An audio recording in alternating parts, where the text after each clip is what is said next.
In this episode, we explore how human beings seek the adventure of achievement, but also the comfort of stability. Real happiness seems to require us to fulfill both of these competing needs, and yet our constantly changing world sometimes leaves us feeling dislocated from ourselves, from our family, and from our community.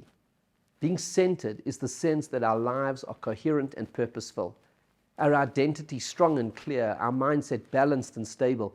This state of being is a crucial element of happiness, and Shabbat enables it.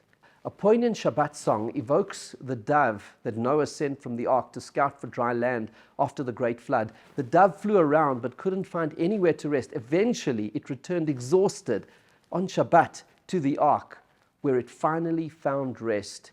Yona matzavo manoach. Like the dove, during the week we fly from place to place, task to task, with nowhere to stop and rest. But at the end of an exhausting week, we return to Shabbat and find emotional, physical, and spiritual sanctuary, a haven of calm, our ark in a sea of chaos. Shabbat is never more than 6 days away. We fly out into the world and return to our nest on Shabbat. We flit between shaping the world and retreating to consolidate our inner world. The dynamic is of going out and returning, extending and regrouping, expending and replenishing.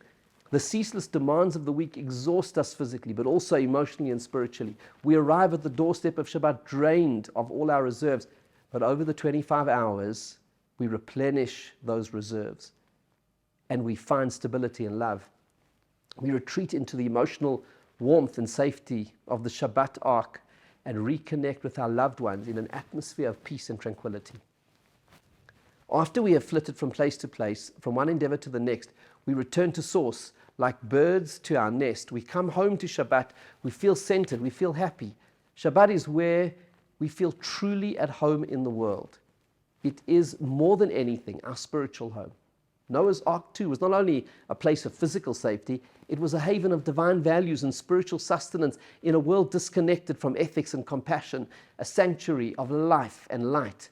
It was a haven of kindness. Noah and his family spent all their time on the ark, caring for the animals within. The sheer scale of feeding and cleaning and caring is difficult to imagine, and there weren't many people to share the load. In contrast, the generation of the flood was characterized by cruelty, the opposite of kindness.